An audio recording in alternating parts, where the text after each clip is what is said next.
عادة ما نحتفل بالزواج، أما أن نحتفل بالطلاق فهذا ما أردنا الاستفسار عنه في الداخل هنا، حيث تحتفل عائلة المطلقة بطلاقها بإنشاء حفل موسيقي كبير.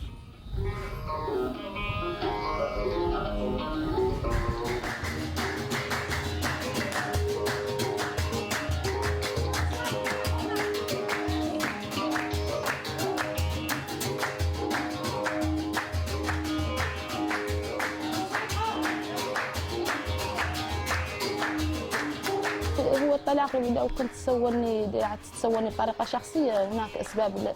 احنا المجتمع الصحراوي ما نتحدثوا كثير عن الامور الشخصيه بينه والزوج. المهم خلاصه الموضوع اني انا هو ما تفاهمنا، طلبت الطلاق وطلق. احنا نعدلوا حفل الطلاق يعدلوها اصحابات العروس واصحابها، يعدلوا حفل طلاق لانه بها اللي هذا يدل عنها مرقه العده، عده الطلاق، عدتها هي اللي هي 2 أو 3 شهور.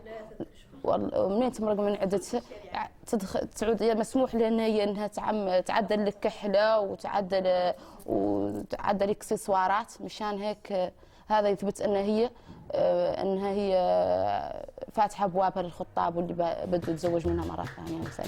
سعيده لانه انا مرقت العده، جايه على خطاب جدد وجايه على معارف جدد. وهو المجتمع الصحراوي ما يحقد على المراه المطلقه، بالعكس يعطوها تقدير.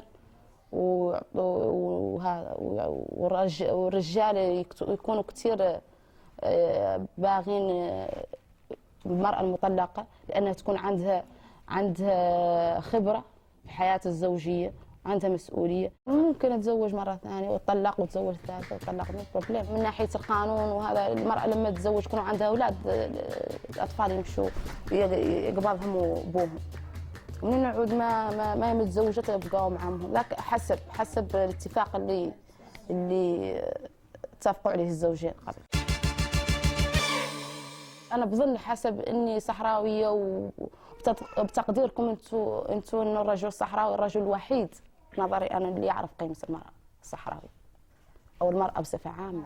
يا ضارب اشوف الوداع حبيبي وراني البدع، هو غرام ولا كلام ولا خصام ولا دلع، يا ضارب اشوف الوداع. انا احضر شي نقولوا له نحن طبلة براز، وعدل الطفله من العائله ونحضروا معاها فرحانين لها طبعا، ونحاولوا نواسوها نوع من المواساة نحن نتخذوه في مجتمعنا بالشكل اللي يواسيها هي انها ما وحدها. لما تجربتها اللي عاشت في زواجها كانت يمكن نقولوا ما هي فاشله، ما يمكن فاشله يعني لانها تجربه يكتسب التجربه، ولكن نحن نحاولوا بهي الطريقه ان نحسوا ان معاها دائما في جميع مراحل حياتها، ونرى ان شاء الله كاين مجتمع من بعد، ان شاء الله حياه من بعد، حياه ما توقفت لهم.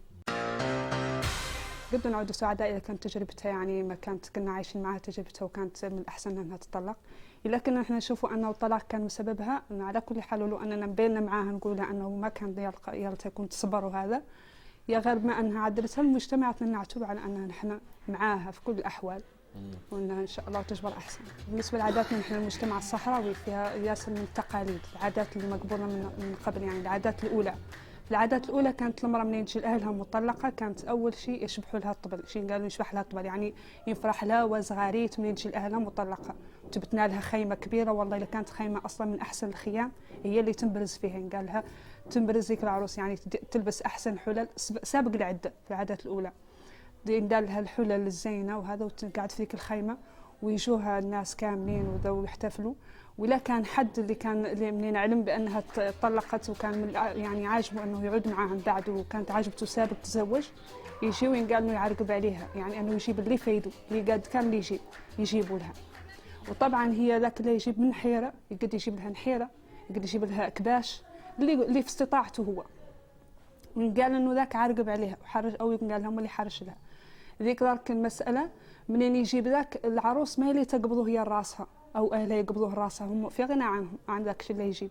يا غير ينقال انه ذاك السيد كيف اللي نوع من الالتزام لهذيك السيده، انه راهو دورها من توفى العده يريد انها بعد العده بعد ما تكمل العده اللي عندها 3 أشهر بعدها يعود هذا يدور هو اللي يعود هو مثلا متقدم مترشح للزواج من ذيك السيدة. بعد اللي قلنا لبعض ساعة الفراق والبعد ما بقاش كلام ينفع تاني يرجعنا، ما تقولش ننسى البعض شايلين قوي من بعض، ما اقدرش يوم ارجع ده رجوع ملوش معنى، خلاص كفاية كده كفاية ضاع من الوقت ده. جينا نشجعوا هذه المطلقة لأنها مطلقة من العائلة ومن عادتنا أن من تطلق منا واحدة احنا تنجوها نشجعوها. طبعا هي ما تحتاج تشجيع لأنها هي من نفسها فرحانة،